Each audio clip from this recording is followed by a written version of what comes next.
A rich history in this great sport of thoroughbred racing where the present goes hand in hand with ghosts of yesteryear. That's evident looking at past winners of Aqueduct's centerpiece race of the spring meet, the Grade $1 million Wood Memorial. We will have some new silks up in the Big A paddock because the 91st Wood is all over. Welcome aboard. Glad you're with us. It's the Mig, Richard Migliore, Jason Blewitt. Hope you're having a great Wood day, and this was a day, Mig, in a show. A, everything went right, and B, we have got a lot to talk about. A lot to talk about, some great racing, and it's nice when great racing goes off without a hitch. Not only a great day of racing, but a safe day of racing, and that's what we want. All the participants to come back to live and play another day. Place was buzzing. We thank the fans. They came out in full force and supported the old Big A. The joint was hopping from before the first race. We ran a dozen, and a big day, of course, throughout the country as these final dress rehearsals for the Kentucky Derby keep taking place. Let's get you out to the action at Santa Anita, where Bob Baffert was looking for a record 7th victory in the Santa Anita Derby, and his odds-on favorite and now unbeaten Dortmund did not disappoint. The real deal, another powerhouse win. This horse is the real deal, and unlike his much more heralded stablemate American Pharaoh, this horse has been in a fight. He's battle-tested. He's shown that he'll reach down and have that gut check time and still keep coming. He's a big, strong horse, an imposing individual. Actually looks quite a bit like Point Given to me, and I think this is very much the horse to beat in the Kentucky Derby because he does have that foundation. And he's got the 08 Kentucky Derby winning stallion in Big Brown, and he's going out for a trainer, and we'll start for a trainer that knows what it takes to win on the first Saturday in May. I do believe even if American Pharaoh for Baffert runs big and wins easy next weekend out at Arkansas, Dortmund will be your favorite on the first Saturday in May. I think Dortmund is your favorite, and if he's not, he deserves to be because he's done it from every situation. He's come from off the pace. He's been on the pace. He's been passed and battled back, and he galloped out today like a horse that a mile and a quarter won't be a problem. Dortmund, right now, at this very moment, is the horse for me. Todd Pletcher's got a strong bench. That's usually the case. And Todd, of course, won the Derby back in 2010 with Super Saver.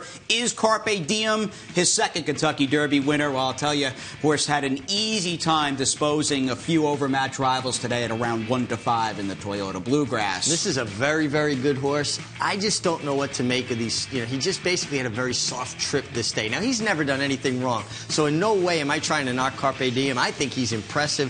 I think he's another horse that shows the ability to stay the distance, but you know he's not going to get that kind of a soft trip in the Kentucky Derby. I mean, you're not going to sit out second 24-48 and kick when you want. There's going to be a lot more traffic and a lot more pace. It'll be gut check time for that multiple Grade 1 winner who might be trying to become the first a horse to propel out of the Bluegrass in Street Sense in 07. That feels right. Yeah, that sounds about right. And actually, Street Sense had to really fight for it that day, didn't he? Or wasn't he beating a nose, actually? Beating a nose that day, but it was a prep race. And what these races are. They're preps. You hope you win them, but at the same time, you want to go forward off of them. And Todd Pletcher had the slight favorite in today's 91st running of the TwinSpires.com Grade 1 $1 million Wood Memorial. Daredevil, 2-1, along with the two other horses. They made 2-1 status, but Daredevil, your favorite, last year's winner of the Champagne. Let's get you up to Larry Coleman's for the cause. We pick it up from the gate. In the Wood Memorial, Toasting Master and Tiz Shady go out to the front together, and Daredevil and Ten Sendor are going to be close to the pace as well. El Kabir is taken back running in 5th position. Lieutenant Colonel, who did not have a good start, is next, and Frosted is on the outside of him. Frosted is near the back of the field early on, and he's wide on the first turn. The leader is Toasting Master, quick out of the gate and on top of half a length, with Daredevil second on the outside. New York bred Ten Sendor is third. They went 24-2 for the opening quarter mile. It's a sensible pace. And then it's Tiz Shady, 4th on the inside. El Kabir will be coming off the pace today as he did in the Gotham, and now he's been passed by Frosted on the outside. And Lieutenant Colonel is last, only 4 lengths off the lead. The pace appears to be very slow up the backstretch here, and they are in pursuit of Toasting Master, who's pressed along by Daredevil through an easy half mile of 49 seconds flat. Then Ten Sendor on the inside. Lieutenant Colonel, Tiz Shady, Frosted's going to be caught 4 deep as they go into the turn, and El Kabir is dead last. Around the far turn, Toasting Master, Daredevil, and Ten Sendor, and these 3 are across the track, and Frosted is a length and a half behind them. He's been wide on both turns. Then Tiz Shady, El Kabir with his work cut out for him. He's 6 lengths off the lead with a long shot to catch. catch as the New York bred 10 Sendor turns for home in front in the Wood Memorial. And Frosted runs at him on the outside. These two into the final furlong. 10 Sendor running the race of his life. Frosted draws even. Frosted. 10 Sendor fights on, but Frosted's got it. And he's pulling away. And Frosted has won the Wood Memorial. 10 Sendor was second. El Kabir was third. And Daredevil was fourth. Place like home, and that proved evident for Frosted, who had run so well in the Remsen as a 2-year-old last November. Here he comes, white blinkers, blue cap, Joel Rosario over the New York bred 10 Sendor. 10 Sendor ran a terrific race. I'm just so taken with how confident Joel Rosario was. It looked like he knew he had the winner from the middle of the far turn, and he didn't make much use of him. He didn't go to the whip. He just under a hand ride, and he had 10 Sendor measured. I thought this was a very impressive performance on a lot of levels. This was one of these Saturdays you dream about for a guy like Kieran McLaughlin. Won 3 races here at Aqueduct, had Wisecracker break his maiden pretty impressively at Keeneland, and he caught up with Maggie Wolfendale after taking the 91st Wood. Kieran, I've seen you win several graded stakes, but you were pretty excited to get Frosted home here in today's Grade 1 Wood Memorial. He's been a bit of a project for you, but it was good to see him cross the wire first. Yes, it was a very special win. Our team has worked very hard with this horse, trying to get that performance out of him, and it just was great. And it's super to win with a homebred for Godolphin and such a well-bred horse that can maybe be a future stallion now. Now, he did have a tie-back surgery. Do you think that's elevated his performance here today? He just had a Llewellyn, so it wasn't a tie-back. He just had a Llewellyn that helped him from displacing. But mainly, you know, the track, the ride, everything was a little different. Blinkers today, so everything just worked out. That's why I say we worked so hard, our whole team, and it just worked out. And working on getting to Kentucky, I'm sure. Yes, we'll be thankful to go down there in a month from now, so that's great. Well, Kieran, congratulations with Frosted. Thank you very much. It's tough to get there, and Kieran, of course, had ended 2014 with about as good a 2-year-old crop as anybody in the country, and as it stands, he'll be in the big dance with Frosted, Megan. To be honest, this was a make-or-break race. He needed to get the points that he got running first. Yeah, he did need to get the points. It's a good point you're making. But, you know, I go back to all his 2-year-olds. This was the best one last year, and he is the one that has kind of risen to the top. And it just underscores how difficult it is to get there. But he's going there with a legitimate chance. Well, like father, like son, Tappet, this horse's sire won the Wood back in 04. He's currently standing for $300,000. Arguably the world's most productive stallion, and he'll have one in the Kentucky Derby 4 weeks from today in Frosted for Godolphin. As we take a quick time out, a little rest here on this Wood Day edition of Aqueduct Insider. Stakes galore when we come back here on MSG+.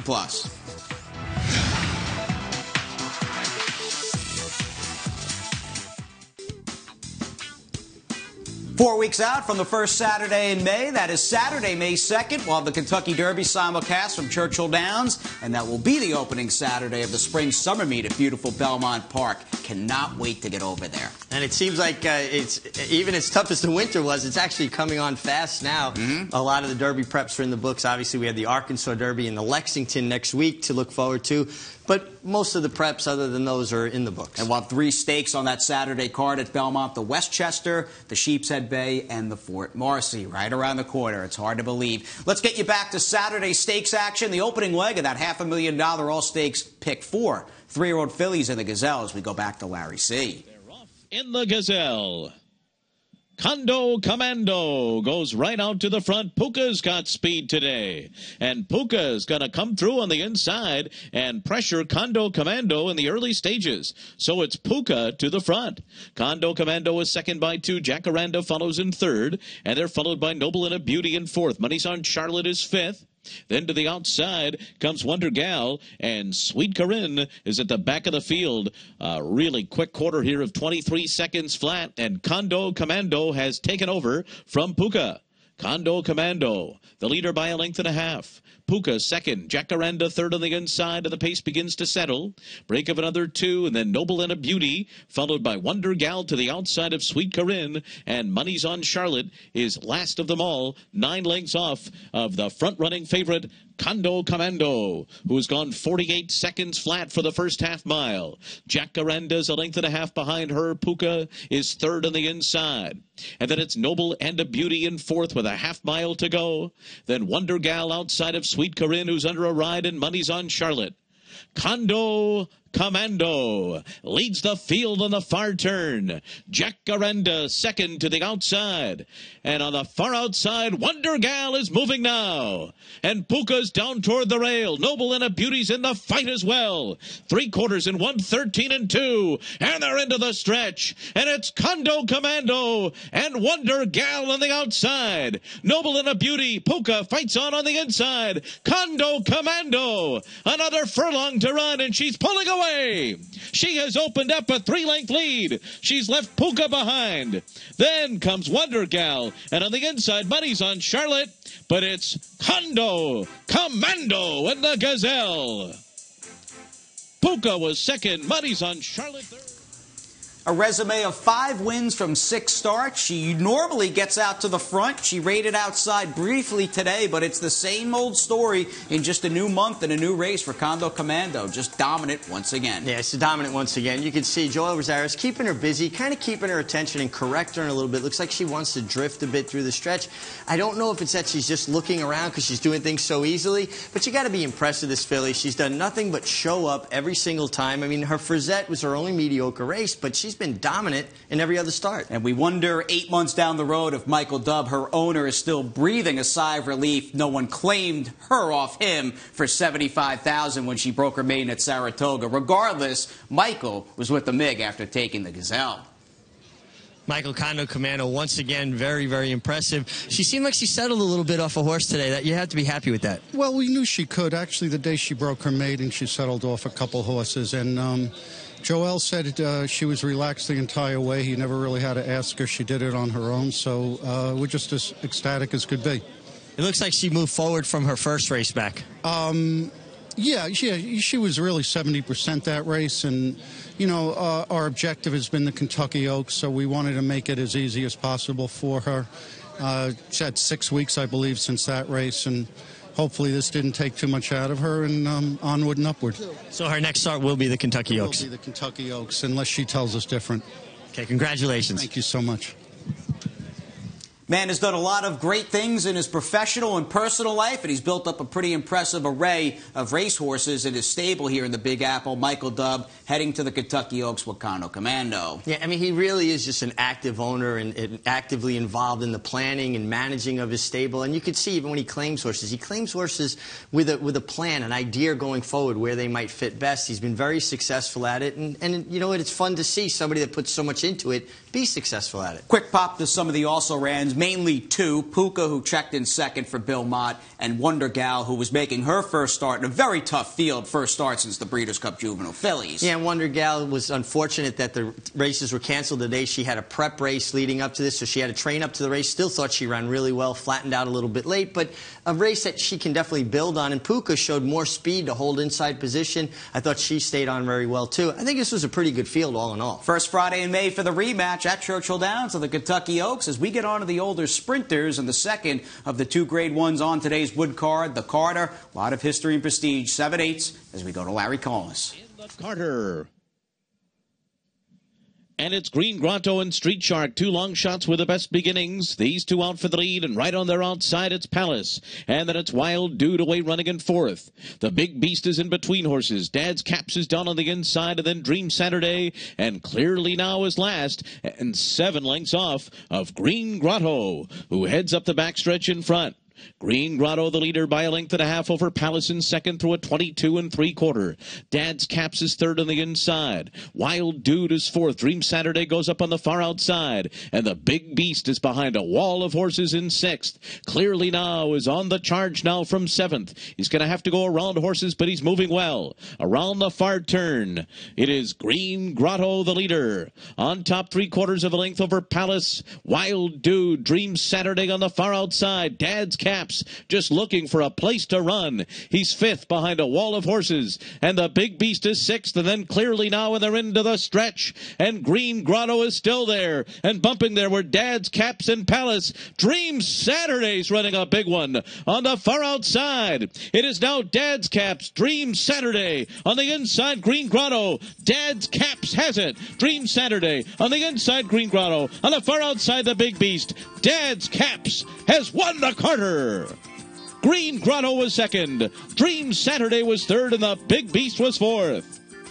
There aren't many horses that have won the Carter in 2 consecutive years. You can add Dad's Caps to that small list. And he did it today, Mig, rating from off the pace, at the pocket with no problem. Yeah, I'm not surprised Dad's Caps won. I'm surprised that he did it from off the pace. This is a horse that's been shown that he's a confirmed front runner, doesn't do well passing horses. Well, he rated comfortably in the pocket, came out.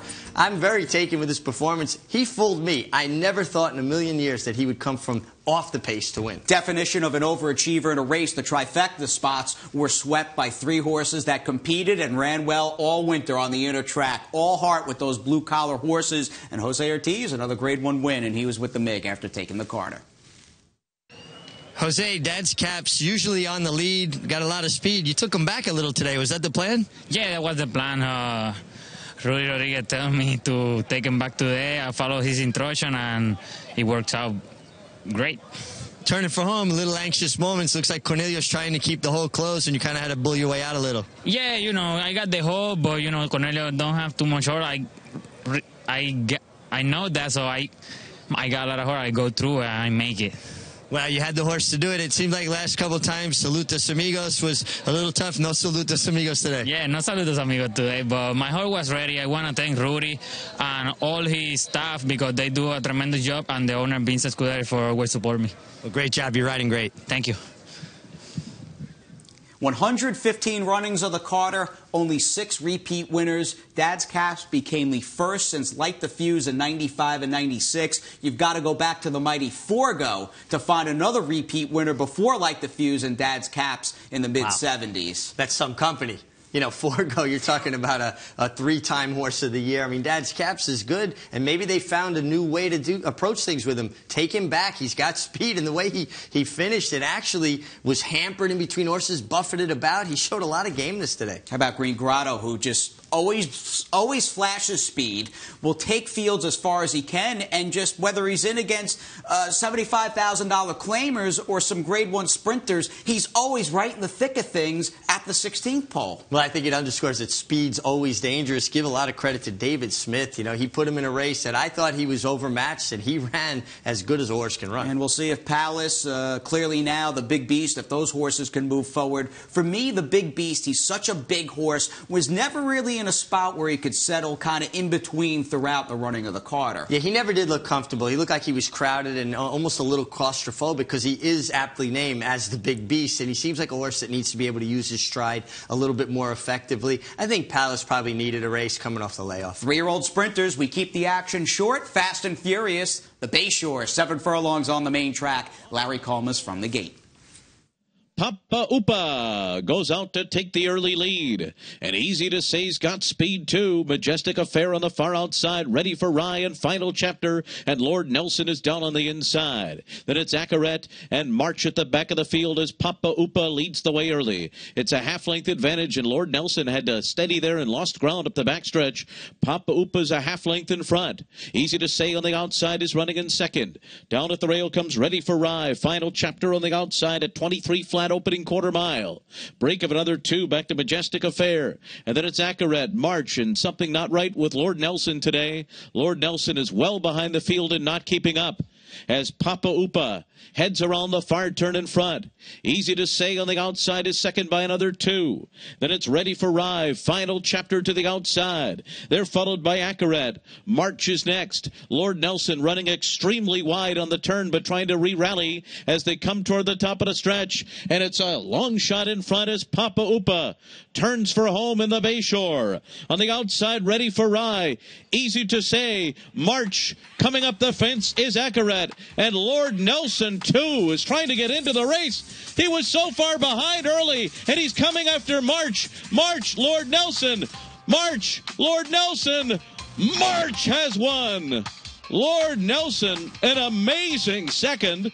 Then it was ready for Rye and easy to... Sometimes you need to be good and lucky, and I think that fills the role of March today. But let's get you back to the backstretch run, in fact, with Lord Nelson. Down inside, was it the kickback this horse resented? Well, I think he got put in tight here, and when he had a steady, now I think he overreacted, because now the kickback starts hitting him, and he got to leap in there, and I think it was all a function. When he was up a little closer, the kickback's hitting him in the chest. When he had to check a little bit and get back a little further, now the kickback starts hitting him in the face. And he didn't really start running until Joe Rosario swung him very wide in the stretch. And it still looked like, Jason, that he might run down March.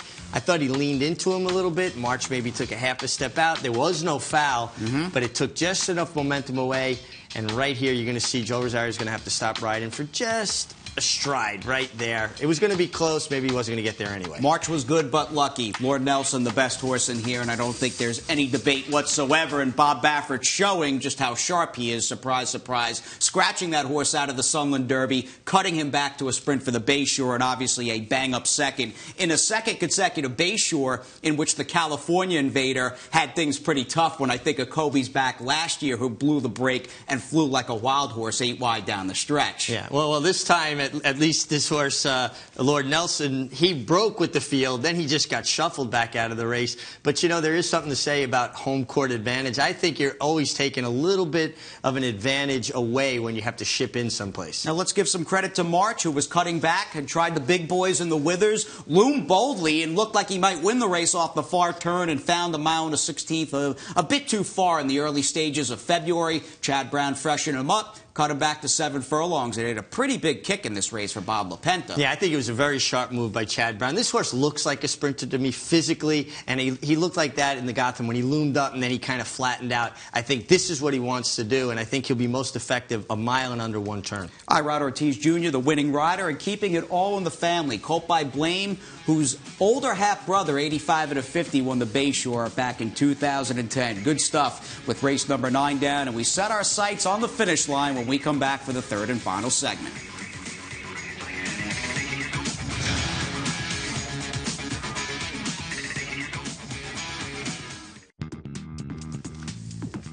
Well over 50 years here in South Ozone Park, Queens, the brainchild of famed racetrack architect Arthur Froelich. Aqueduct put its best foot forward today. Crowd swelled early on, and they all had a great time, but things will be quiet here tomorrow afternoon, closed for Easter Sunday, Mig. Yeah, nice to have a nice Sunday off, Easter. I know a lot of people miss their racing on Sundays, and you hear a lot of grousing about Palm Sunday, but Easter Sunday, good day to spend with the family. Right. Happy Easter, happy Passover to our fans out there. We appreciated your business all day long today. This was just a terrific wood card with a few more pieces to the puzzle as we go back to perhaps the world's fastest pick 4 ever on MSG+. Larry Colmus with the calls of 3, 4, 6, and 7. Mile and Eklos takes off. Opens up 3 from Fitzgerald. Then Defined. Malad to the outside. And So Clutch along the rail. Eklos by the 8th pole with a 5-length lead. And Defined moves up on the outside of Fitzgerald to battle for second. But Eklos and Javier Castellano come under the line. An easy winner. Defined was second. Fitzgerald was third. And So Clutch finished 4th. Turns it on at the top of the stretch. Opens up a 4-length lead on Winter Games Successful Brothers Gold Shield and Paxton Terra. Zingarelli by the 8th pole. 7 lengths out in front. It is Zingarelli clear from Successful Brothers Gold Shield coming down to the line, and Zingarelli's eased up in the end. It's going to be a 3-way photo for second. Looks like it went to Gold Shield, who is on the wire with Winter Games. With Leilani's Ticket on the outside, Juba is still the leader. Leilani's Ticket on the outside, second, coming to the 8th pole. And then it's Round, followed on the inside by Curious Cal and Matterhorn, but it's Juba. Juba has run away. Juba has left the others behind. Matterhorn has finished well on the outside of Curious Cal, coming to the line, and it's Juba by 3.5 lengths over Matterhorn. Then Curious Australenka turns for home in front. Summer Place to Be runs in Ostrolenka. Summer Place to Be on the outside takes over the lead. Ostrolenka back into second. And then its change will do you good. Tis Quick on the far outside. It is Summer Place to Be. Coming into the last strides in front. Summer Place to Be is 61-1. Ostrolenka was in a photo with Tis Quick and then this hard land. Basically turned into the Keir McLaughlin highlight reel. And congratulations, by the way, in that back-end race, race number 7. Summer Place to Be, maybe a little Saratoga daydreaming for Tom Morley off a trainer change at 60-1. 60-1, ensuring a pick 6 carryover. So, and then rewarded, I'm sure, some long shot players that were here enjoying great racing here on Wood Day. And Manny Franco aboard that son of Corinthian. But what about the 4-year-old Irish bred for Darley by Bernardini? His name was Zingarelli. And he ran only 3/5 of a second slower than Frosted did in our day's second look as we wrap up this Wood Day edition of Aqueduct Insider. Here you go. 4-year-old colt by Bernardini, and he's in the Godolphin Blue, not Darley, and he was very impressive. Yeah, he was very impressive. And you could see here, Irad Ortiz is keeping him busy, but he's not abusing him. He's kind of letting him do his thing.